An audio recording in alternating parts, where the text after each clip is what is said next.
Hi, welcome back to West Coast Geeks. I'm your host, Joaquin. Doing people? You know who's with me. What's up, guys? What's up, indeed? It's my boy Eric. So, Advanced Dungeons and Dragons Player's Handbook, Part 3, Reading and Review Races. Um, when we mean reading and review, we're gonna pretty much be reading almost everything. So it's gonna be a long video, people. We don't know how long these are gonna be. Generally, they're gonna be about an hour or take. Um, There's a lot of stuff to go over, and we'll give you our opinions along the way. So hopefully you'll stay along. So there, that's the first minute, man. You gotta capture your audience. What's that last video? Get some. We got to, man. Got you, People just gotta be got you. intrigued to want to listen to more. And I'm gonna tell Well, you listen about this something. bullshit about how put limitations on the poor multi Yeah, we're gonna demi-humans. get into that. That's why you want us to do the video so you can hear about limitations, other things. All right, so we left off on page 13, character races. Take us away. All right. After a player has determined the abilities of his or her character, it is then time to decide of what racial stock the character is to be. For purposes of the game, the racial stocks are limited to the following: Dwarven, Elven, Gnome, Half Elven, Halfling, Half Orc, and Human. Each racial stock has advantages and disadvantages. Although in general human is superior to the others for reasons you will discover as you read on. The dungeon master may have restrictions as to which races are allowed in the campaign due to the circumstances of the milieu. There's that word again. Damn you. Two tables for easy reference are given below in order that you can select the racial stock of your character based on abilities generated and with an eye towards what class of adventure the character will be. Most non human races are able to work in two or more classes at the same time, and some gain ability score bonuses as well. But most are limited as to how great a level they may attain in a given class, except in the case of a thief. Mm, interesting. Yeah, Yeah, take so let's that. look at this chart here. Here we go. We have the character class limitations, and for dwarves, you have you can be a fighter, a thief, or an assassin. So, really No, that's interesting. not Like, right. after each one of these, I want to pause to make some. So, first edition did not allow dwarves to be clerics, which is iconic now. If if you, No, no, no, no. Oh, okay, okay. Go ahead, go ahead. so, did not be that class in question. So, third, start, I want to, it might be as far as like second, they corrected a lot of this stuff. And Hmm. to me, it's like, most people, when they end up playing clerics, they usually take dwarves, before fifth edition, because of all the other little bonuses and everything, and you're a better fighter Yeah, and stuff like that. But I just thought it was shocking that they wouldn't allow them to be clerics at the yeah. start. Dwarves weren't allowed to be clerics, but it. Okay, we'll get to that in the second chart. Yep. 'Cause there's discrepancy here in first edition, Yep. but we'll get to. I'll address that in the second one. Yep. So elves can only be fighters, magic users, thieves, and assassins. Hmm. Uh, Interesting. yeah. Gnomes can be fighters, illusionists, thieves, and assassins. Real quick though, elves couldn't be rangers. Like, get the hell out of here! No, no, I It know. said no. It said hell Well, to the no, no. get out. All You right. couldn't be druids either. Bitch, Hey. you live in the woods. Yeah. Sorry, can't be a druid. Nope. Bitch, I run around with a bow and I track shit. Sorry, can't be a ranger. Nope. We have secrets that you just don't understand. But I'm Right? smarter than you. But My race lives longer than you. yeah, What I lived for secrets? hundreds, if not thousands of years. Sorry, you'll be doing that as a fighter, Yep. We kept them from you from hundreds and thousands right? of years. Little bitches. Half All elves. right. Now, half elves can be clerics, druids, fighters, rangers, magic users, thieves, and assassins. So no monk, no illusionist, and no No paladin. paladin. Hmm. Yeah. The halflings, oh, sweet halflings can be fighters and thieves. That's all. That's it. Cut off. All the halfling wizards that people play. Yeah. And it's Fuck like, you, no, Willow. you can only be a fighter or a thief. Little Bilbo Willow who? Baggins. Yeah. Sorry, Bilbo. All right, Half orcs can be now half orcs can be freaking clerics. get the hell out of here. What? Half orc can be clerics, can be fighters, thieves, and assassins. That's it. Mm, And humans can be everything. yeah, you don't see that on the page because I didn't get a good picture of it. This time I took a picture with my phone, Man, and I was man. damn it, Joaquin, you already You messing leave up off the something. humans. See how you are. See where Okay. your loyalties lie. So notes regarding character race tables. One. Yep. Character class names are shown in capital letters if the class is major. Subclasses are shown with the first level capitalized only. First letter capitalized only. The letter or letters appearing in after each class indicate the alignment possibilities of each character. A means any, N means neutral only, LG means lawful good only, G means good only, N to E means any neutral or any to any evil alignment. E means evil only, L means lawful only. A cleric cannot be true neutral unless of the druid subclass. Yeah. So elves can be assassins, which are only allowed to be evil, but they can't be a ranger. Racial stock of characters show the 7 races of player characters, and reading down each heading gives quick reference as to what classes each race is able to become in regard to their player character role. A no indicates the race cannot be that character class in question. A yes indicates that the race is able to become the character class in question. Okay, so character race table 2. Now, and class level limitation. Before you start on this. So I kind of understand where they were going with this. They wanted each race to be unique in a sense of you chose this, you got all these abilities and these limitations. And if you chose to be a human, you didn't get all the cool abilities that non-humans had. But I don't know, Yeah. about their whole. So here's the discrepancy. Well, not really a Hmm. discrepancy. It was usually up to the DM when we Yeah, get to this class level limitations. Now, if you remember, dwarves said they're not able to become clerics. But here it clearly shows that the cleric level limitations for dwarves are 8.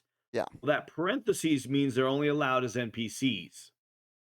So you can have a dwarven NPC up to level 8, but you cannot have a player character yeah. dwarf What become a the cleric. hell?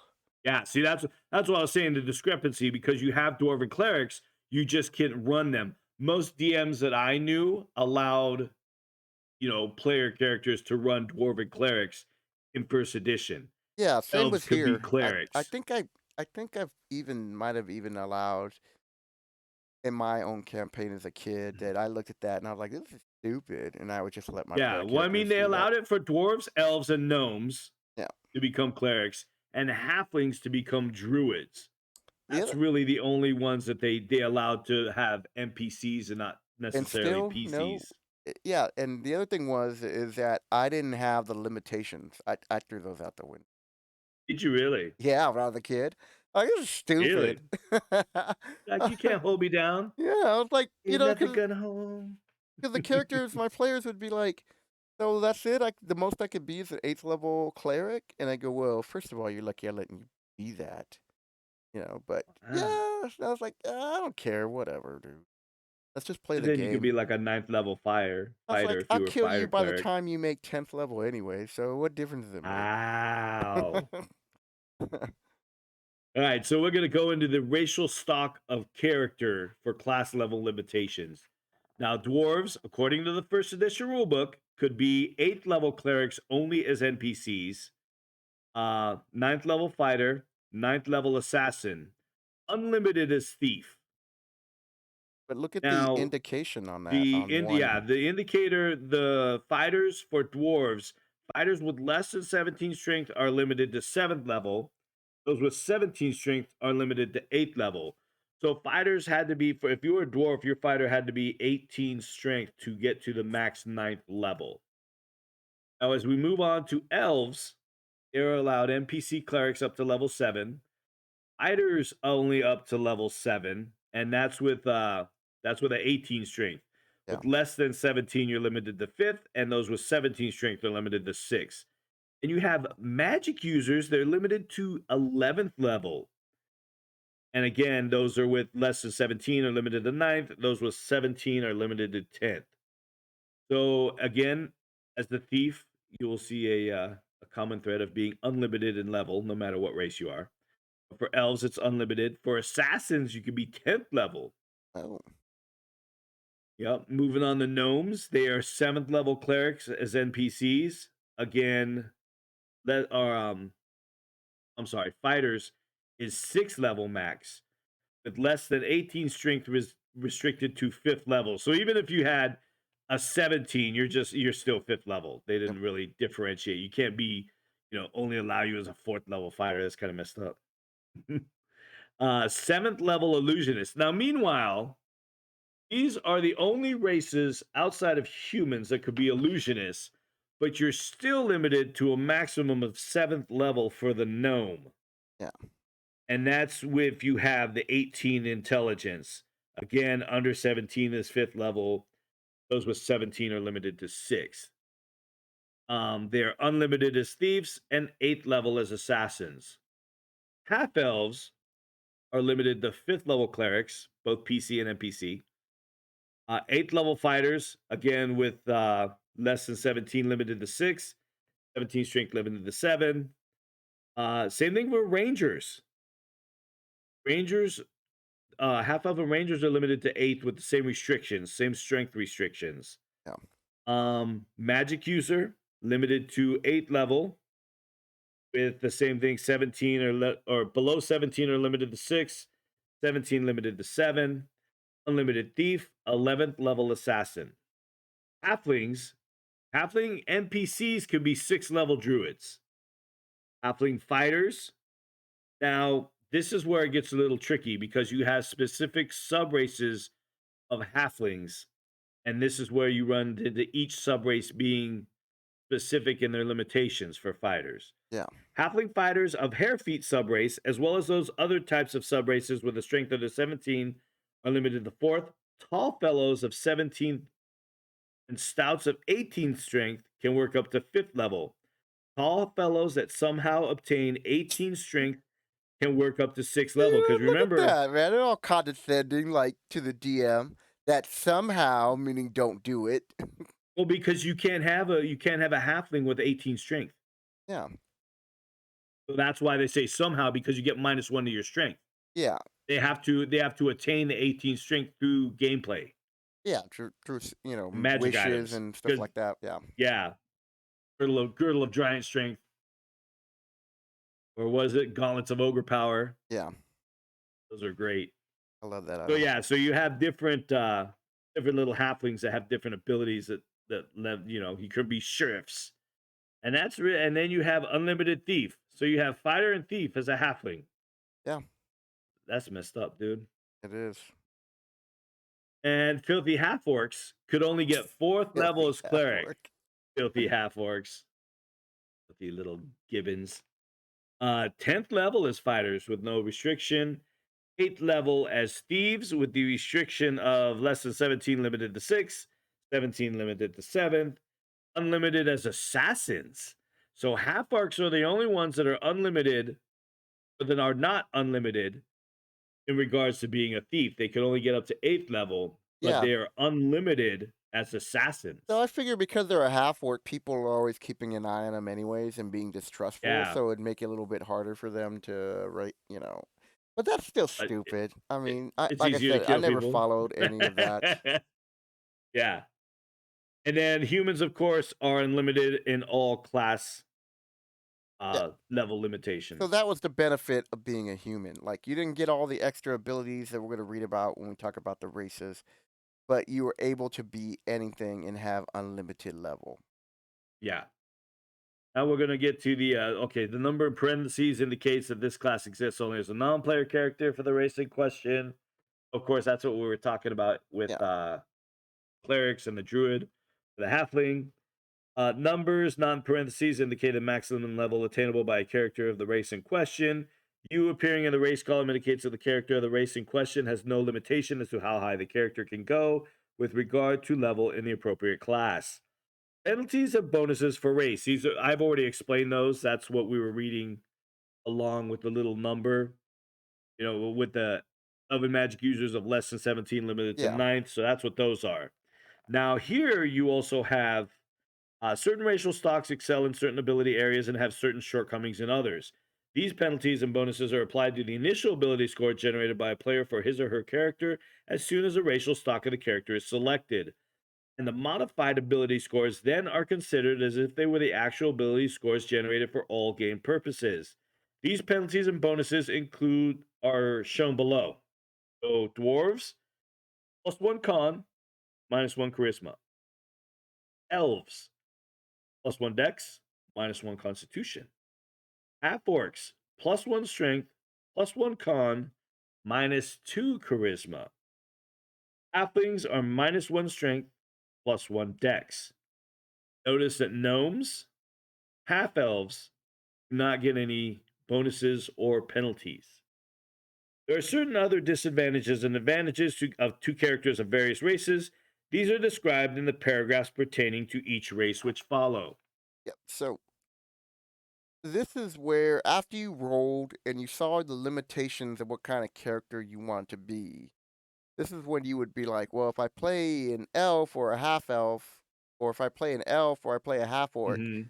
maybe I can bring that to my advantage to bump up to whatever I want to play or whatever. It was just, usually you rolled and then you see what you could be, and then you pick the race to give you the best ability, Yeah, like or if you you just had a ended up playing 17 human. somewhere, Yeah, be like, "Ooh, I was 17, I could be a dwarf with 18 constitution," yeah, or, I could be a elf with a 18 dex. yeah. A lot of half orc fighters were played back in the days because of that +1 Yeah. to strength and constitution. No one give a Oh, like. I'm yeah, a fighter. and I don't care about my charisma was the looks. common dump stat back then, Yep. back before the dump stat was a turn. So we have ability scores by racial type as well. Now, this is going to go over fun with a lot of people nowadays, Oh because yeah. your racial modifiers were also determined by gender, your Oh, maximum and that's right. I minimums. remember that, Yeah, dude. I threw remember that out that? the window too. Yeah. So Little Joaquin, you, age 10, is like, "What? That's stupid, man. I believe in Joaquin equality." was already woke, woke Joaquin at age 10, Yeah, well, 20 years, age 40 10, years man. before it Joaquin was was like, "This cool. ain't right. What if?" That's not right. Because I This had a woman's just female as friend strong as. who played in the neighborhood. I was like, "This ain't cool." Nope, So I was a I never dick. enforced any of this BS. But go ahead. Let's just read it for historical purposes. Right, for historical purposes in Like this is perpetuity. important, relevant. Like it's a scroll, like some stone tablets found at Sinai. D&D in Seattle, a hidden Right? cave. D&D shameful past. As noted previously in the section pertaining to character abilities, the non and part human races must meet certain minimum ability scores, and some races have lower maximum possible scores as well. In order for your character to be one of these races, these minimums and maximums must be met. Minimum scores must have been. Oh, I forgot about the minimum. That's right. So if you have a low dex, they were like, F off, halfling. Yeah, The minimum scores must have been generated in the initial ability rolls, or if bonuses are given for the race, then the minimum must be met considering such bonuses. Maximums applicable are easily met, for the ability score is simply lowered to conform to the maximum. Wow. So that means, like, if you were one short and you wanted to be a halfling and that plus one dex would give you the minimum for a halfling, they'd be like, okay, you could be a halfling yeah, with like the bare minimum. yeah. All No, right, like those. here's where it gets fun. So the dwarves, male and female dwarves must have a minimum of 8 strength. Male dwarves can have an 18 max strength, whilst female dwarves must have beards and a 17 strength Well, max. real quick, like, could you imagine somebody trying to tell that to your wife, Dallas, that You know what? Too bad. Don't be a dwarf. she'd be like, "I rolled an 18 on strength, so I'm gonna be a dwarf." Yeah, we're gonna have to drop No, that down to a 17. Wait, what? yep. Yeah. It was the 80s, son. You take that 17 strength and you be happy. I can't see that flying with her. You should have been an elf. Should've been Should have been an elf. Here, you can be a half orc. How about that? It's like, "I guess you're playing a male then." Right? Yeah, Guess I you're a guess you boy, if you wanna insist upon being a female, you're a half orc. right? It's God. crazy. The 80s was the wild, wild west. They didn't give 0 fucks about anything, dude. You had heavy metal. The 80s was probably one of the most misogynist decades For in modern our times, yeah. history, at least. Yeah. For modern times, I mean, before the Yeah. '60s, 80s it were was pretty all bad, dude. misogynist. Yep. It was bad. Yep. All right. So for intelligence, males and females are both minimum 3, max 18. Same thing for wisdom. 17 or dexterity was minimum 3 for both male and female. 17 max dexterity for both male and females. Interesting. Constitution was a minimum 12 for males and females and a max of 19 for males and females. Yep. And charisma, minimum 3 and maximum 16 for both male and females. As a female dwarf, you can only look so good with a beard. Sorry. You know, I'll say it. I don't care. I don't care what people think. But that female dwarf in Rings of Power should have had a fucking beard. I don't care. Should have had a beard, dude. Literally, it's in the I Tolkien didn't lore. care, dude. I was like, whatever, man. No, I was like, should have. That was the only thing I was mad about. Everybody was mad about this, mad about that. Oh no, it's, you have all these, people. You know how people get. Oh, they have races, all these different races as play. I don't care. I don't care. She could be Asian, black, Chinese. I don't care. Give her a beard. Give her a What beard. what if That's she all I cared what if about. the female beard dwarves just shaved off their beards? No! How dare you, Yeah, Joaquin? Joaquin, the just because shame! one guy The has a beard shame! fetish doesn't mean we all I have don't have to. a beard fetish. I'm just saying the I'm just female saying. dwarves have Leave that fucking in a beards. comment below. Do you like women with beards? Yeah, no, no, not women, fool! Dwarven women, yes, my dwarven women should have beards. That's a Uh, poll. Put that down there. How many people think that dwarven women should have beards like they should? hashtag no beard on women. Hashtag bearded women. Here's to swimming with bearded women. That's a offshoot of you know where that one came from. Jaws. Yeah, Here's a swimming with bow-legged women. Well, we're changing from bow-legged to bearded. All right, I digress. yeah. Okay, well, We enough got of we got that a long bit. That show. bit went on a little Yeah, bit too long. right. All right. So the elves, male and females, minimum 3 strength. Males 18 strength. Female elves are limited to a 16 Look at that, a strength. drop of two, dude, as opposed to Yeah, dwarves because of you're one. dainty. You're dainty. Yes. I guess I know. Minimum 8 intelligence for both males and So females. they can't be dumbasses And like dwarves, is what you're saying. yeah, duh, and 18 max for both male and female. Wisdom, minimum 3, max 18 for I'm both. really surprised it's Ex- that low for an elf that they would at least put it like a 4 or a wisdom, 5. yeah, maybe that elf has just lived under a rock its entire 800 years. Or have what That's dropped what on I'm his assuming, head. right? So dexterity, now they're pretty even all the way through. The strength is really the only difference because for dexterity is minimum of 7, max 19. Constitution, minimum 6, max 18. And charisma, minimum 8, max 18 for both races, for both genders. Yeah. So they were pretty much even except the strength. Now gnomes get this. Minimum 6 of strength for gnomes, because gnomes, they're digging rocks and shit. They're mining. They have to have that minimum strength. Yeah. Max 18 for males, Another max big drop off for 15 for females, dude. 15. Yeah, they're not strength.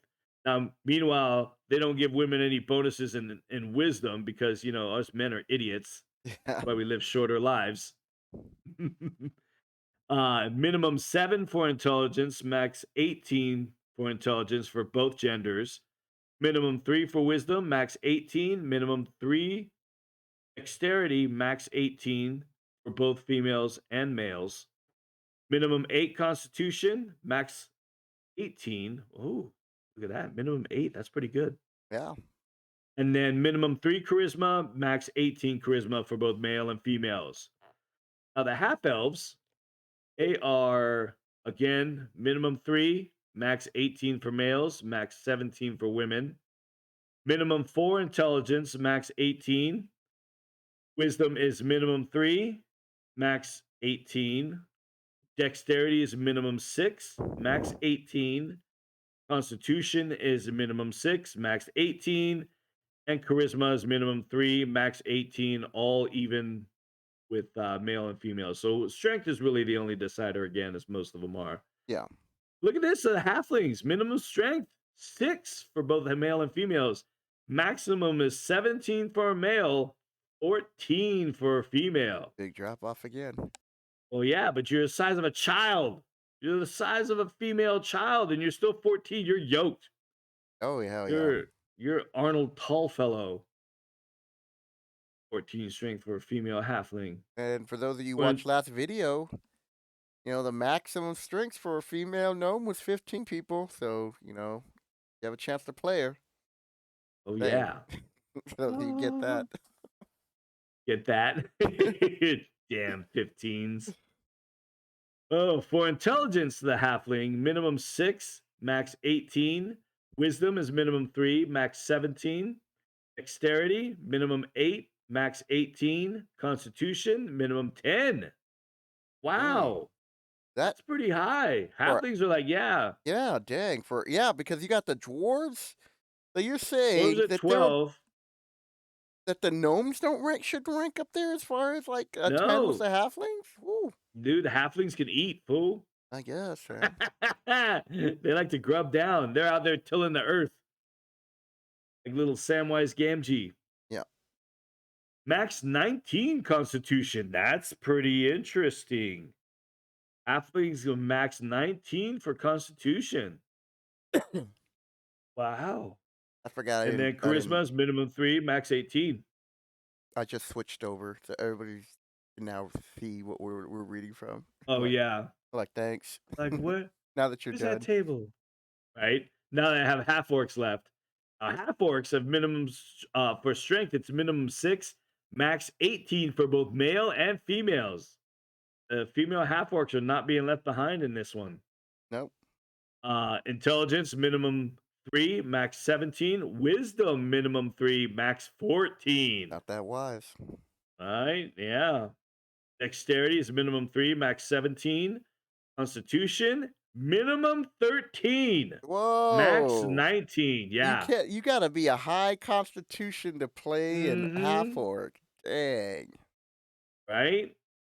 And then charisma is minimum 3, max 12. Wah, wah. Again, I didn't play by any of this stuff here. Never. Really? You didn't do that? No, I'm telling you, man, because my DM, he made things so basic for us. Because, you're talking like I was at age 8, going on Yeah. 9, learning how to play this game. And he just kept everything very simple. So when I started playing, 'cause imagine a 9-year-old trying to read this book. Because I remember my father is like, "You understand?" I go, "Yeah, I know the rules." As I'm Yeah. like struggling to Ain't understand. gonna be a half orc woman. Yeah, as I'm struggling to understand some of these words, and I would ask him, "Well, what's this word mean?" And he'd go to the dictionary, go look it up. And so, like Look it up. in Count it elementary out. school, I always ranked up pretty high with like my comprehension because I was like, Hmm. I know this word. I know that word too. Like, Right. looking up all kinds of stuff. Like like similarity. A 9-year-old I could barely even say that, and I had to go look that up. And I was like, Hmm. why wouldn't they just write similar? I'm getting all pissed off that I go, What is milieu? What does yeah. milieu mean? No, I didn't even look that word up. I would just skin over that. It's a stupid word Like, and that's just a move on. magic word. It's a magic spell. I can't read these ancient Yeah. hieroglyphs I yet. haven't gotten that high a level yet. I can't learn that spell. Not yet. Maybe some days, 40 years later. right? Menu memes. Menu. Hey, Eric named his dog that. Mm, All right, uh, so notes regarding character race tables. We pretty much went over this already. yeah, same Minimum thing. scores, maximum scores, and the slash separates. I'm not going to read the Yeah, definition of a especially since we just did slash, all that. right? Yeah, we already went through all that. Now we Uh, get into the nitty gritty. yeah, that's why you all people you came. You're like, yeah, Yeah, don't give a shit if I can be a 14 strength halfling female, exactly. That's the max of my ability. right? And Uh, come here for my limitations. There's no limitations in D&D. All Right. right, character race descriptions. Dun dun dun. All of the non human or part human races closely resemble humans in many aspects. It is assumed that similarities are sufficiently apparent so as to warrant no further comment, and only special racial characteristics which are dissimilar to humans will be dealt with, i.e., female beards. Mhm. Characters differ slightly within their respective races as a whole. Dwarves. The race of dwarves typically dwell in hilly or mountainous regions. For details of the race in general, the reader is referred to AD&D Monster Manual, that little That'd be letter D for previous us in the series that we video did, section. right? As player characters, both dwarves and their cousins, the mountain dwarves, can be considered. A character of the dwarven race can be a fighter up to maximum level 9, a thief, or an assassin up to a maximum level of 9. It is also possible for a dwarven character to work simultaneously in the fighter and thief classes. In the latter event, the dwarf will be limited to the armor permitted a thief when performing any functions of that class. Experience will always be divided between the two classes. Also, what? Experience will always be divided between the two classes. Also, comma, even though the dwarf may no longer advance upwards in fighting ability level. Oh wow! So when you reach the max level for fighter, I forgot. You still had to be given that 50% to the fighter, even though you couldn't be leveling that any higher in Yeah, we're that gonna get into class. that 'cause there is a Yeah, that's multi-class right. section in. Complete information regarding the subject, okay, is the character classes. Because of their very natures, dwarves are non magical and do not ever use magical spells. However, this nature gives them bonus with regard to their saving throws against attacks by magic wands, staves, rods, and spells. This is a +1 bonus for every 3.5 points of constitution ability. Holy crap, I forgot about that. Mm. Thus, if a dwarf had a constitution of 7, he would gain a +2 on die rolls made against saving throws. 14 con, a bonus of +4, and 18 con would be the maximum normal possible +5 to your saving throws. That was nice too. Similarly, yeah, I forgot. Holy crap, that's a lot. Similarly, dwarves have exceptional constitutional strength with regards to toxic. I remember poisons ingested or injected. Therefore, all dwarven characters make saving throws against poison in the same manner and with the same bonuses as they do against magical attacks from wands, staves, rods, and spells. Yep. All dwarves are able to speak the following languages: Dwarven, Gnome, Goblin, Kobold, and Orcish. In addition, Dwarven characters are able to speak the common tongue of all humankind. However, except for their alignment languages, they are unable to learn more than two additional languages regardless of their intelligence ability. Nope. Dwarves are able to see radiation in the infrared spectrum, so they can see up to 60 feet in the dark, noting varying degrees of heat and radiation. This ability is known as infravision. Get into that too Dwarves later are on. yeah, dwarves are miners of great skill. They are able to detect the following facts within 10 feet or less of the particular phenomenon, except determination of approximate depth, which can be done at any distance. And they give a little chart here Mhm. where detect grade or slope and passage, upwards or downwards, with a 75%. 1 2 3 on a D4. Detect new construction or passage, 75%. Detect sliding or shifting walls or rooms, 66 and 2/3%. Basically, a 1 to 4 on a D6. Detect traps, pitfalls, falling blocks, other stonework, 1 to 2 on a D4 or 1 to 3 on a D6. I don't know why you would choose different. Determine approximate depth underground with a 50% probability. Yeah.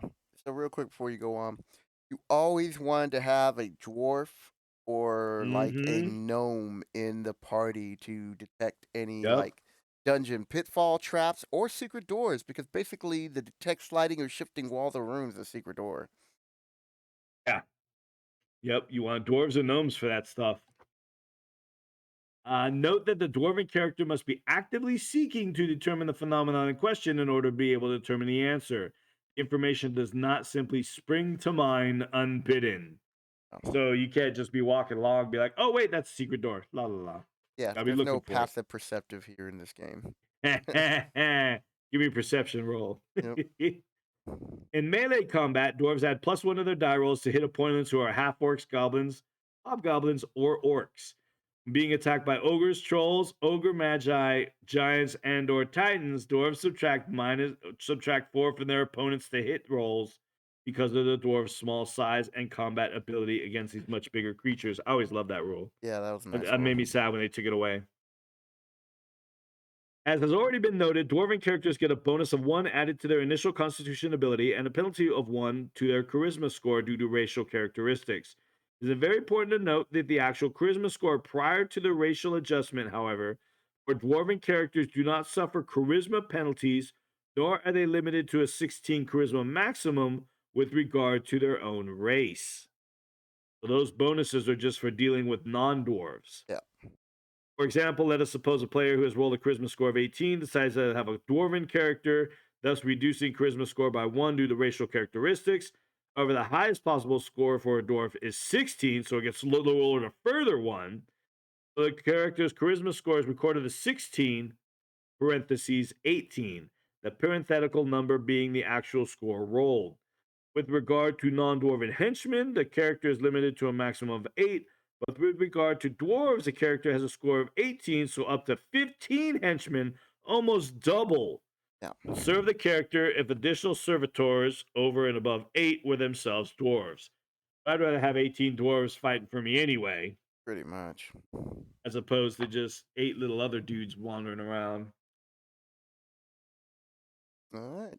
All right, we got elves now. The Elves, my gnome. favorite. My favorite Elvises. There are many sorts of elves and descriptions of the differing types found in the AD&D Monster Manual. Elven player characters are always considered to be high elves. Ew. The most common sort of elf. The The snooty character elf. of elven what was that? The snooty elf. Snooty little bitches, Yep, I'm a high elf, not you lower peasants. right? Well then they got even worse when they started getting into gray elves. They were even Oh my like the god, snooty of the snooty. I know. I love them. The Gray elitists. elves, right? Top 1%. The character of Elven stock can opt to be a fighter with a maximum of 7th level, a magic user with a maximum of 11th level, a thief, or an assassin maximum of 10th level. Here's where it gets interesting. An Elven character can also be multi-classed, i.e., a fighter magic user, a fighter thief, a magic user thief, or a fighter magic user thief. That The was a lot. character is That was multi-class. common. Sorry, to What mean was to that? interrupt, but the fighter magic thief, that was so I loved common. it. Yep, because you had everything. You were level 3 when everybody else was level 7, but you were like, I don't care. Yeah, a little bit of this, a little bit of that. Right? If the character is multi-class, the following restrictions and strictures apply. Though able to operate freely with the benefits of armor, weapons, and magical items available to the classes the character is operating in, any thieving is restricted to the armor and weaponry usable by the thief class. All earned experience is always divided equally among the classes of the character, even though the character is no longer able to gain levels in one or more of the classes. Now, that being said, it shows here, see that again, operate freely, the benefits of armor, weapons, and magical items. So you could cast spells in full armor. In You armor just, worn by thieves, yeah. no, an armor worn by fighters. You just couldn't use any thief abilities if you were like in plate mail. Oh, You that's couldn't use thief right. abilities. Yeah, that was the thing. You could have an elf in full plate armor casting fireballs, but you couldn't pick a pocket. Yeah. So the only restriction the armor was for thieving abilities, not spell casting. That's interesting. That was cool. That was cool. So yeah. Elven characters have a 90% resistance to sleep and charm spells. If these spells are cast upon them, percentile die roll is 9. What? If these spells are cast upon them, a percentile dice roll of 91% or better is required to allow the magic any chance of having the effect. And even then, the saving throw against spells is allowed versus the charm. So even if you roll the 91 or higher, they still got a saving throw. So they got like double chance. Yep. Got a ward save for all you for all you Warhammer Right? players. What saves 4 plus 5 plus. When employing either a bow of any sort other than the crossbow or a short or long sword, elven characters got the +1 bonus to hit. All elven characters are able to speak. This is what was nuts, dude. First edition, your characters were freaking linguistical geniuses, Yeah. dude. All elven characters are able to speak the following languages in addition to that of their chosen alignment: Elvish, Gnome, Halfling, Goblin, Hobgoblin, Orc, Gnoll, and the Common Tongue. You are literally, as an elf, able to speak one, two, three, four, five, six, seven, eight, nine, including your alignment. Nine. Yeah. On top of your That is intelligence nuts. bonus. Yeah. Characters above 15, well, you had to have above 15 to speak any more than that. You're able to learn one additional language for every point over 15. So with an 18, you could learn three additional languages. So it's possible for elves with an 18 intelligence to know 12 languages. Dang. And if you were, well, this will get into later, but druidic and thieves can't, that's added on top of that. Yeah. That's crazy. Well, back then you couldn't be druids, but yeah, you get the picture. Yeah, but you still get the thieves can. That's another language. That's a secret language. Yep. That's a lot, Like man. you know, you're speaking like Elvish Pig Latin. Yeah. Elvish Pig Latin. High elves would never demean themselves such. Yeah, like I ain't learning that language. That's beneath us. But I think he insulted Yeah. us. I ain't gonna speak goblin. Fucking goblins. Elves have the ability to see into the infrared spectrum, so they are able to see up to 60 feet in darkness, noting varying degrees of heat radiation. Secret or concealed doors are difficult to hide from elves. Merely passing within 10 feet of them makes a character, gives them a 1 in 6 chance likely to notice. If actively searching for such doors, it goes up to 2 in 6 for a secret door and 3 in 6 to discover the concealed portal. As has been previously shown, elven characters add +1 to their decks. Likewise, as elves are not as sturdy as humans, they deduct 1 from their initial con score. And if alone and not in metal armor, or well advanced 90 feet or more of a party which does not consist entirely of elves and or halflings, an elven character moves so silently that he or she will surprise monsters 1 through 4 on a d6. Damn. Yeah. Unless some portal must be opened in order to confront the monster. In the latter case, the chance for surprise drops to 1 and 2. So even if you had to open a door, Yep. you can still surprise a monster on a 1 or 2. Yeah, so That's what you did as a group is the group would usually stay back about, I don't know, 10, 20 feet. And then he'd tell the DM, okay, I'm waiting for the group to stand perfectly still as he glares over at the other player characters. right. Like, don't even say nothing.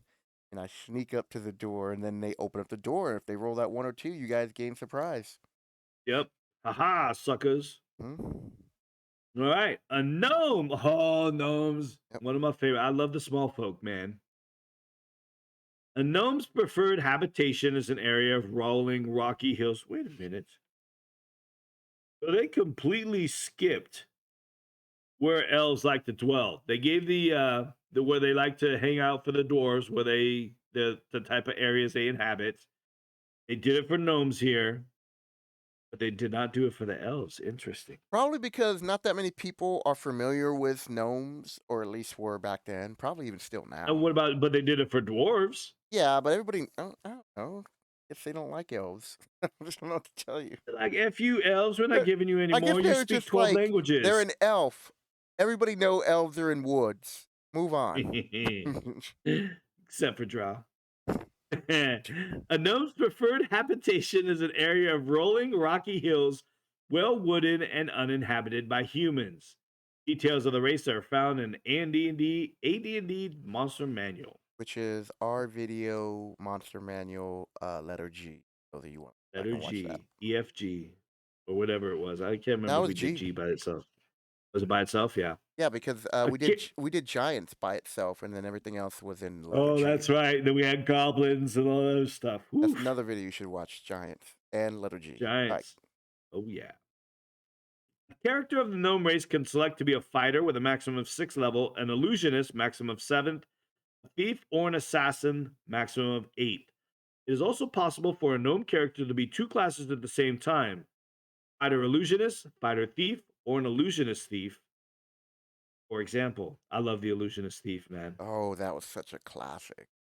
They kind of still have that with the arcane trickster in Yeah. 5e, but yeah, that was a classic. That I mean, that's how like ingrained in the D&D kind of lore that the illusionist thief is, that they, five editions later it's still kind of represented. In the latter case, the character is restricted to the wearing of leather armor regardless of which class combination he or she has chosen, unless only fighting is performed by the character. So here they specifically state that you can only wear leather armor if you're like a fighter illusionist. Yep. You can only wear leather, where it didn't give that limitation to elves. Nope. So yeah, here you have to max as leather unless you're just fighting the way. As with any such multi-class character, gnomes with two character classes must always divide earned experience equally between levels, even though it may not no longer be possible to advance upwards in the level of one of the classes. Similar to their cousins, the dwarves and gnomes are highly magic resistant. A gnome player character gets a bonus of 1 for every 3.5 points of con ability score, just as dwarven characters do. Constitution is 4, gives a +1, 7 +2, so on and so forth until you get to an 18, which gains a +5 bonus to saving throws versus magic wands, stabs, rods, and spells. Gnome characters are able to speak the following languages in addition to their alignment tongue and the common tongue of humanity. Oh my goodness. Dwarvish, gnome, halfling, goblin, kobold, and they can communicate with any burrowing mammal, such as moles, badgers, ground squirrels, what, etc. What? Yeah, I Gnomes are remember that. unable. Yeah, I'm going to speak to this badger. Badgers, we don't need those stinking badgers. Well, here's the thing though. So you couldn't control them like some players would try to do, but Correct. You just communicate. when I would play a 'cause often I would play a fighter illusionist. You know, the thief, I was like, whatever. But I like to be able to cast some spells while I was being a fighter as a gnome. Mhm. And what I would do was I would look for some of the moles and badgers, especially the ground squirrels. If you're in the forest, you're always going to be able to find them.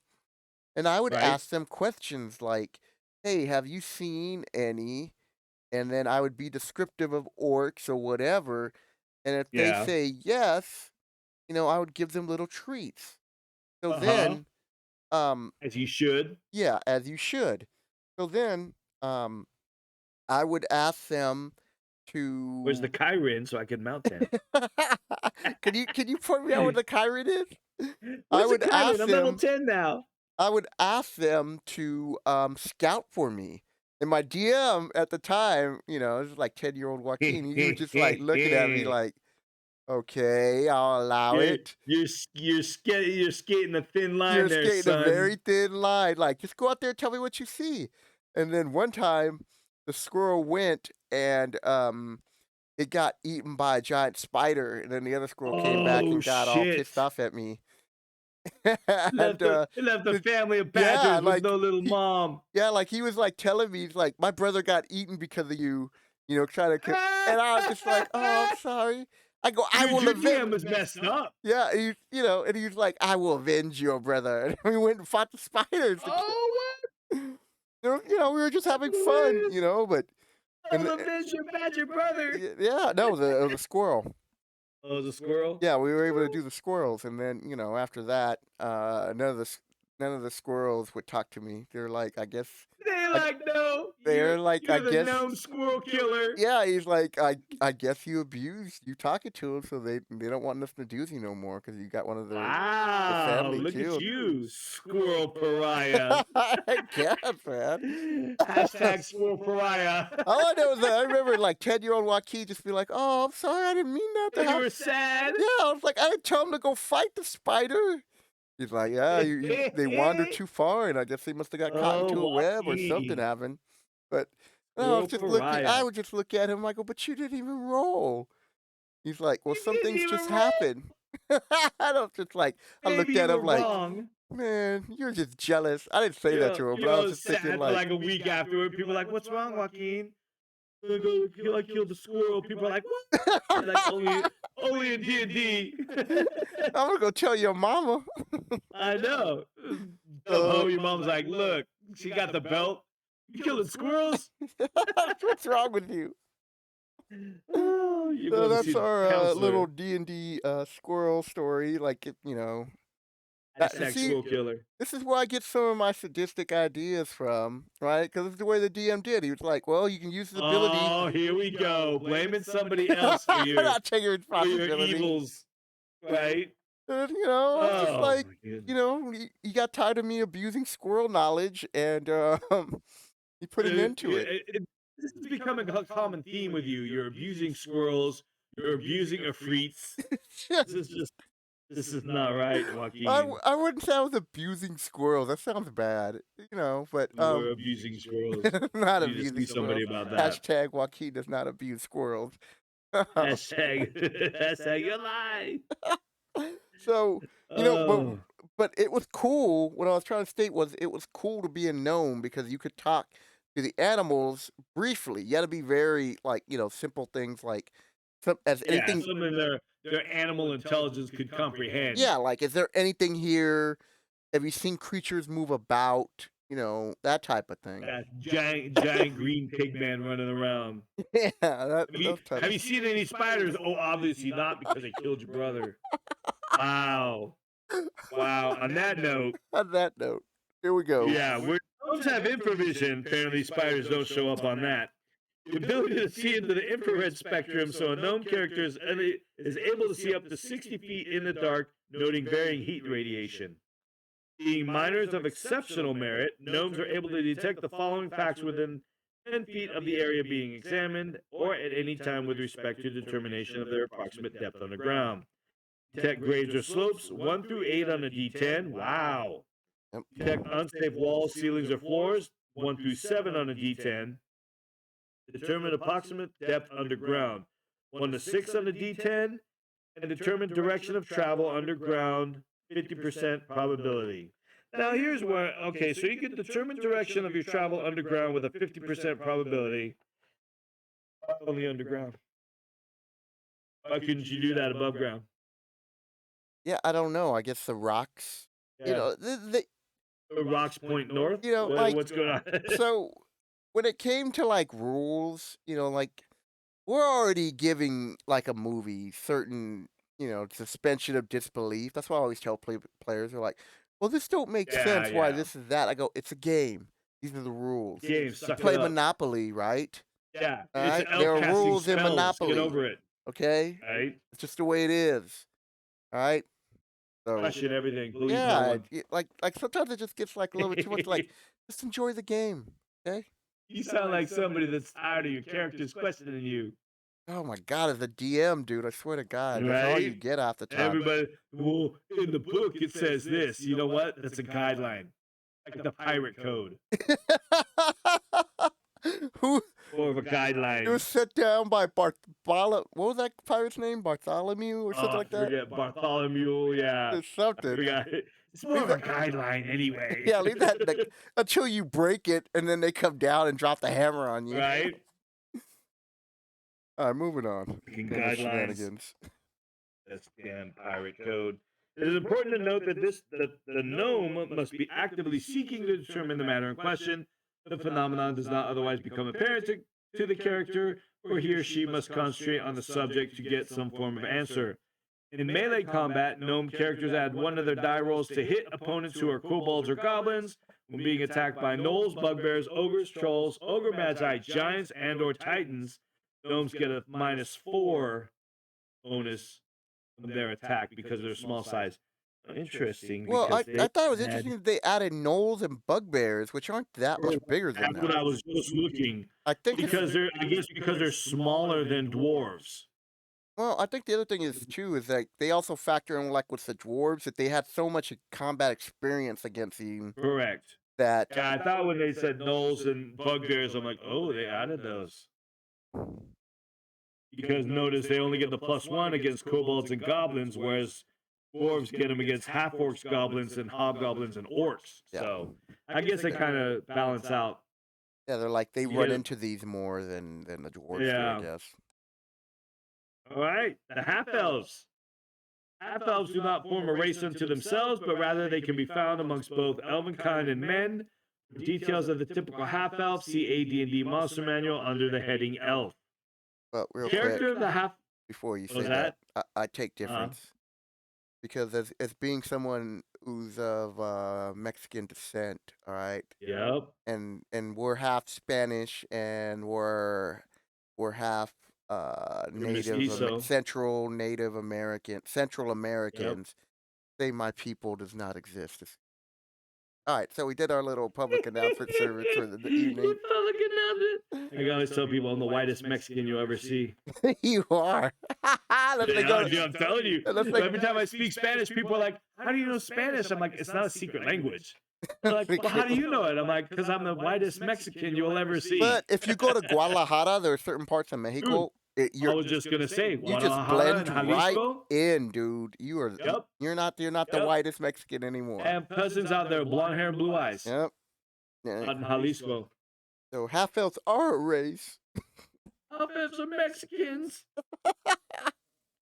Hey, character of how a race can play as a cleric with a maximum 5th level. Druid. Notice Druid doesn't have a level limit. Oh, hold on a second. Let me check that. Half elves. I didn't realize that. I skipped over that. Half elves have an unlimited Druid level. Oh, Wow. that is right. Yeah, I just was like, wait a minute. Did they not give a level limit for Druid? That's nice. It is. Fighter with a maximum level of 8, Ranger with a maximum level of 8, Magic User maximum level of 8. I see a pattern going here. A Thief or an Assassin with a maximum level of 11. Character of the half elven race can also opt to become a multi-class individual. Here's where it gets nutty. Yeah. I.e., Cleric Fighter, Cleric Ranger, Cleric Magic User, Fighter Magic User, Fighter Thief, Magic User Thief, Cleric Fighter Magic User, or Fighter Magic User Thief. Half elven characters who choose clerics as one of their multi-class are not limited by that class's protestations upon weapons usable. They are quite restricted in level. Half-elven characters who choose the thief class as one of their multi-class roles are limited to the weaponry and armor of that class when operating as a thief. Now here they say they are limited to the weaponry as well as the armor, where the others didn't specify weapons, only armor.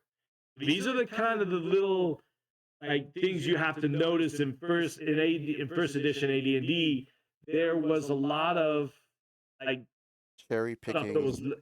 yes. So you like that right there with gnomes and elves and dwarves who are multi thief class were only limited by armor type, whereas half elves are limited by armor type and weaponry. So those are the kind of things you had to keep track of. Because you always have that player who's like, "Oh, I thought it was just armor." Nah, bitch. Oh, Short you read the swords. rules. Yeah, sucker. All earned experience is always divided evenly between the classes of the multi-class character, even though the character is no longer able to gain levels in one or more of the classes. Half elves have a 30% chance resistance to sleep and charm spells. If the spells are cast upon them, again, if it's 31% or more, they still have the saving throw effects allowed versus charm spell. All half-elven characters are able to speak the common tongue of men, their alignment language, and the following: Elvish, Gnome, Halfling, Goblin, Hobgoblin, Orcish, and Gnoll. Half-elven characters are above 16 intelligence, are able to learn one additional language for every point of intelligence above 16. So 17 is one more, and 18 is two more languages. Half elves have the ability to see in the infrared spectrum, so they're able to see 60 feet in darkness. Secret or concealed doors are difficult to hide from half elves, just as they are noticeable by elves. Merely passing within 10 feet of a concealed door gives the elves half elven character a 1 in 6 chance of spotting it. If they are actively seeking such doors, they have a 2 in 6 chance spotting a secret door and a 3 in 6 chance of locating a concealed door. Oh, halflings, my favorite. Halflings are very much like small humans, thus their name. As player characters, it assumes that any subrace of the characters and that any of the subraces of the race of halflings can be considered as that of the halfling character in question. So back then they didn't have specific, even though they have specifics for the strength ability score, tall fellows, stouts, and what is it, longfoots or something? Hmm. They're all the same in every other regard. The character of the halfling race can be a fighter, a thief, or a fighter thief. Halflings are unable to work beyond 6 levels fighters. It's most probable that the character will be a thief or a multi-class fighter thief. In the latter case, the character is limited to armor and weaponry of the thief whenever any such functions are to be performed during the course of an adventure. Furthermore, earned experiences is always divided evenly between two classes, even though the character may no longer be able to gain additional levels as a fighter. All halfling characters have a high resistance to magic spells, so for every 3.5 points of constitution the character possesses, he or she gains a +1 versus saving throws versus wands, stabs, rods, and spells. This converts to the following. Same thing with noted before: 4 to 6 +1, +2 for 11 to 13, 14 to 17 +3. Oh no, 14 to 17 is +4, 18 is +5. As halflings also have similar resistance to poison, they gain a constitution bonus identical to that for saving throws versus magical attacks when they make saving throws versus poison, i.e., +1, +5, depending on the con score. All halfling characters are able to speak the following languages in addition to mankind's common tongue and the alignment languages: Dwarven, Elven, Gnome, Goblin, Halfling, Orcish. Halfling was intelligence of 16, then learn one additional, 17. Wait, what? Halflings with intelligence above 16. Okay. I was like, that don't make no sense. Above 16 can learn one additional language, so +1 is 17, +2 at 18. Certain halfling characters also have certain halfling characters. Oh. Certain halfling characters have infravision. Those with mixed blood are assumed to have infravision functions up to 30 feet distance, while those of pure stoutish blood are able to see heat radiation variation of up to 60 feet. So stout bloods can see up to twice as far with infravision. Yes, the pure. They had to put it in the pure. Yeah, pure blood, a little stoutish. Similarly, halflings of mixed type and those of pure stoutish blood are able to note passage or upgrade as an up or downgrade, 1 to 3 out of a d4. And they can determine direction 50% of the time. That these ability functions only when the character is concentrating on the desired information to the exclusion of all other thought and activity. So the thing you start to notice with the halfling, they kind of get it has some bonuses of dwarves, have some bonuses of elves. They kind of like a combination between elves and dwarves, really. Yeah. Because again, they get the if alone and not metal armor. Halfling characters are able to move very silently, surprising on a 1 through 4, and a 1 through 2 with a door if they have to open a door or something. Yeah. Halfling characters must accept the penalty from their initial generated strength score, but they get a +1 of dexterity. Funny how they didn't put that in any of the others, I don't think. Yeah. Oh, they did. Oh, did they? They did not. Well, I guess they. They were running out of shit to say for the halflings. I guess so. Their word count. They're like, dang it, what do we gotta do? Right? Oh man. Gotta add something for the little halflings. So yeah, they were kind of like a mix between dwarves and elves. I love them. Yes. All right, the half orcs. Orcs are fecund Oh and my create many God. cross. Fecund. Get the Yeah, hell out of here with that word. fecund. I I'm gonna love look that that word, up and I'll dude. give you the definition after. Go ahead, look it up. Look it up. I'll go ahead and read this. But yeah, that's a fun word. Fecundity. It's from one of my favorite Bad Religion songs. They like to breed, basically.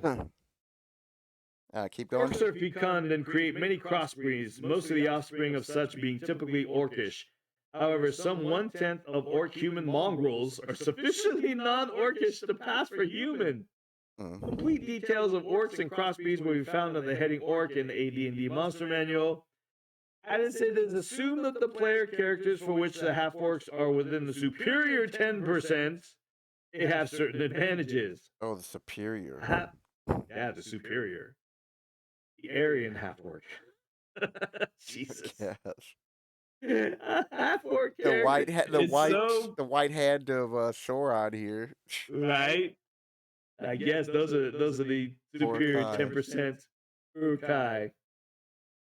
Oh, a half-orc character can become a cleric, maximum of fourth level. Man, maximum of fourth level for a cleric. Mind you, clerics were one of the fastest progressing classes That's a thief. outside of thief in AD&D first edition. So fourth level, you're like, what? I'm already done. That's why I never did the class limits on those, just because Yeah, I just didn't. I because didn't you think it get was so many right. bonuses, And then man. at the other time too, even back at that age, I knew I was just gonna get in arguments with my friends about it. So why even? But the thing is, for all the limitations they have a shit ton of bonuses, They man. do. They do. That's why they gave these limitations. That's why I was never bothered about the class level limitations because over humans, man, you have a lot. Especially everybody has infravision, man. Yep. That was the best. Oh, okay. Here we go. Half-orc character can become a cleric, maximum 4th level, fighter, maximum 10th, a thief, maximum level 8th, or an assassin. It is also possible for a half-orc character to operate in two classes at the same time. Cleric fighter, cleric thief, cleric assassin, fighter thief, or fighter assassin. Ooh, fighter assassin, so dope. When playing a multi-class character, the half-orc must abide by the restrictions of the least favorable class with regard only to armor, not weapons. Yeah.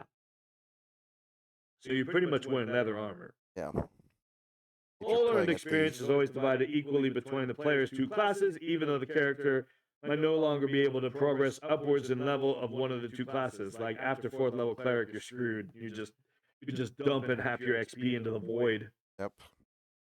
Half-orc characters are able. Let's see how many languages they give the half-orc. Half-orc characters are able to speak the common tongue of humanity, their alignment language, and Orcish. Oops. Let me read that again. Half-orc characters are able to speak the common tongue of humanity, their alignment language, and Orcish as well. Read I like how the. they put that as well in there. And you get to speak Orcish. Yes. That's not all. Wow. Thank These you. characters are, yeah, right?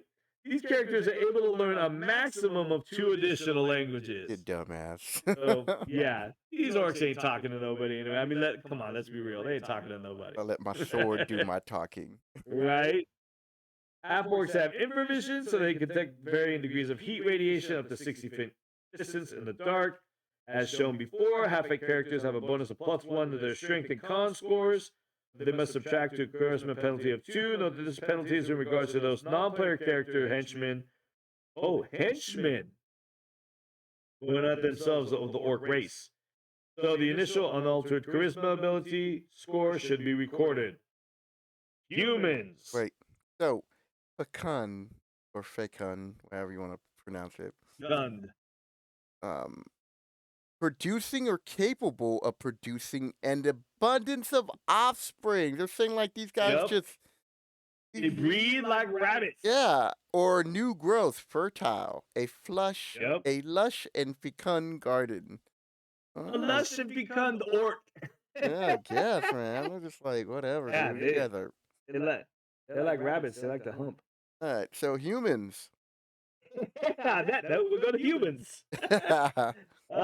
Human characters are given neither penalties nor bonuses, as they are established as a norm upon these subtractions or additions for which racial stock are based. Human characters are not limited as to what class character they can become, nor do they have any maximum limit. other than the intrinsic to the class of level they can attain within a class. As they are the rule rather than the exception, the basic information given always applies to humans. Racial changes are noted for differences as applicable for non-human or part human stocks. Racial reference table. I love this picture. Yeah. You got it up. There we go. Yeah, that picture. Look at the little half orc. Yep. He's Looks like, like an old hey. professor. The Yeah, elf his looks face like, is get away just. from me. Yeah, she's like, "Don't you touch me!" She got her wand ready, Yeah, she's and the like, guy right in front of me is like, "What is this behind me?" yeah. the Meanwhile, the there's half elf no. is like, oh, is that an orc? Don't tell me it's an orc.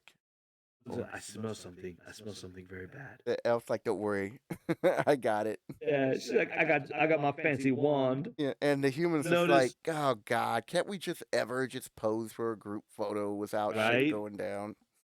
That half orc had the photo bomb, our Yeah, every time. the half orc photo bombed us again. Meanwhile, the halfling and the gnomes are like, we're sleeping and eating. Nope. All right, the last table for the evening. Racial references. In addition to the various attributes of the races of characters already mentioned, there are also certain likes and dislikes which must be considered in selecting a racial type for your character. The dealings which a character has with various races will be affected by racial preferences to some extent. Similarly, the acquisition of hirelings by racial type might prove difficult for some characters if they go outside a narrow field. You know where I'm going Yeah. with this. Your dungeon master will certainly take racial preferences into account during interaction between your character and the various races which he or she will encounter. The So following table will serve as a guide in determining which races your character will like, be rather indifferent, or dislike. so this is So what we got have a table of racism. this is what got yeah, this D&D. is what really got Gary Gygax in trouble. Yeah. He was trying to set this game in a medieval setting. Yes. So in a Yes. medieval setting, women did not have the same placing as a man, and he reflected it in the Correct. game. People were very Yep. prejudiced in medieval times. So Very. Well, I wouldn't say any more than today, but yeah, I it think was a it lot was more. more. A lot more. We're a lot Yeah. more accepting now than back then of other races and stuff. Are we So though? yeah, we are. On the surface. We really are. Um, so he put that in there. Like there was no need for this table. There was no need for the woman and man strengths compare Mhm. abilities. Like these were unnecessary. So Well, you know what? And I'm gonna go out on that ledge. And you know what? People might talk stuff, but I think that having a max female and male strength, because really it's only in regards to strength. yeah, Like and but then the argument I guess could be made that your character is an exceptional. is above average. Your Correct. female Is an character exceptional example. Correct. Yeah. So is I like guess I can what's her see name? that. China for the WWF.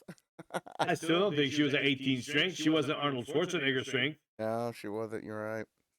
She was You know, 17 though. that's just the way. I mean, but like I said, had it been, I wouldn't have had a problem if women had a higher wisdom than men either. Yeah, or even You intelligence. know? I mean, Yeah. a lot of guys like to Yeah. think they're But smart, but they're not that smart as they think they are.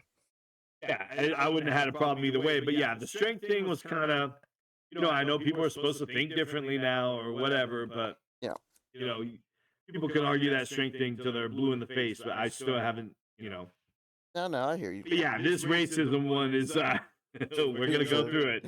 Here we go. All right, so I'll give you the what the letters stand for, And and then then I'm we'll gonna read read the it at chart. the end. So that way you're not Yeah. getting each one because we got to wrap up So for the time P now. indicates that the race is generally preferred. G means there's considerable goodwill. T means that there's tolerance. N shows that there's neutrality. Neutrality. For N. A means that the race is greeted with antipathy. And H is a strong hatred for the race in question. Here we go. See how many Dwarves. H I get. Yeah, let's see if we can guess where the H is going to be. Yep. Dwarves prefer dwarves. are antithetic towards elves. Yep. And you know what? This is Tolkien. Yeah. Like Still it's good. not really, it's not like he came up with this shit. Look at, Gimli and Legolas when they first met. Yeah. There's precedent there in the mid or not medieval, but in the fantasy genre Yep. of these kind of racial not integrations, but just kind of attitudes. Um, Dwarves have goodwill towards gnomes. They're neutral to half elves. They have goodwill toward halflings, with only stouts. Other halflings they tolerate. Dang. Stouts, which probably have the dwarven blood. Yep. They hate half orcs Yeah, it's because a half shocker. orcs are filthy and fecund animals, Yep. and they are neutral with humans. Elves share an antipathy back towards dwarves, prefer elves, tolerate gnomes, prefer half elves. Interesting. They don't hold it against Yeah. Yeah, not later on. them. They have goodwill towards halflings, only tall fellows, because those are the elven halflings. Yep. They have antipathy towards half orcs, not a hatred. So they look at the human side of them and be like, "Yeah, it ain't your fault." True. Yeah. And neutral towards humans. Interesting. Gnomes have goodwill towards dwarves, tolerate elves, prefer gnomes, tolerate half elves, tolerate halflings, little bastards. Yeah, man. They hate half orcs and are neutral towards humans. Yeah, gnomes really don't give a damn about people. Right? They're like, whatever, sucker. Half elves are neutral towards dwarves, show goodwill towards elves, tolerate gnomes, prefer half elves, are neutral to halflings, show antipathy towards half orcs, They and relate to that. tolerate humans. They're like, Yeah, I they're get like, it. we know I what it get is it. like You got to the, be a half breed. you know, ain't We, your we, fault. we, ain't your fault. You're fecund orcs. They did a lot of fecunding. Those orcs Yeah, did. a lot of your fecundity. Oh shit. Uh-oh. Halflings have goodwill towards dwarves. Only tall fellows and stouts have goodwill. All their halflings are tolerant of dwarves. They're tolerant of elves. They have goodwill towards gnomes. Like the gnomes are tolerate halflings, but halflings love gnomes. Yeah. Because halflings are happy people. Yes, they are. Neutral to half elves, prefer halflings, neutral to half orcs. That's about as good as you're going to get towards a half orc. Yep. Halflings being neutral. And neutral towards humans. They treat half orcs and humans and half elves the same. Yep. Half orcs hate. Here we go. Half orcs hate dwarves. Yep. Are antithetic towards elven or antipathy towards elves. Hate gnomes. Antipathy towards half elves. Neutral to halflings. Prefer half orcs and are neutral to humans. Yep. So they hate everybody. A lot of hate going on with the half orcs. And They're keeping it real. humans are pretty much, yeah. Humans are pretty much neutral to everybody except tolerating half elves, tolerating half orcs. Because they're half. Human. They're like elitists. They're Yeah. like, oh, you got tainted blood. Look at their human half. You got tainted Yeah, blood. I was wrong. So humans have the highest outside of half orcs. Yeah. So and prefer, of course, humans. But yeah, that is the first edition AD&D racist table. All right. So as you can see here, we got the wrap up. Let's check the time. Oof, we're like an hour and 40 minutes, I bet. Now we're hour 18, so it's okay. That's less than I thought. Yeah, I was thinking so too. I was like, man. damn, man. Maybe I shouldn't have told that gnome squirrel story. #gnome squirrel. Hashtag squirrel killer. We're adding that to the group. Hashtag squirrel killer. Hashtag Titan love letter. Hashtag pirate rider. Hashtag jerk DM. Hashtag yeah. Hashtag Joaquin's a jerk. Yeah. So. Oh shit. Clyde Caldwell. So next up, man, character classes. So Eric brought up a good point. So normally we try to knock out like 4 or 5 pages. I mean, about 5, 6 pages at a time. But this time we're going to be doing it in the subclasses. So it's going to be cleric and druid's a subclass. That's going to be 1. Fighter, paladin's a subclass. And then we're also gonna throw the ranger in there just because the ranger goes into with the fighting class. And Yeah. then magic user and illusionist will be their own. And Mhm. then thief and assassin will get those. And then the monk has so much information too that they're gonna get their Yeah. solo.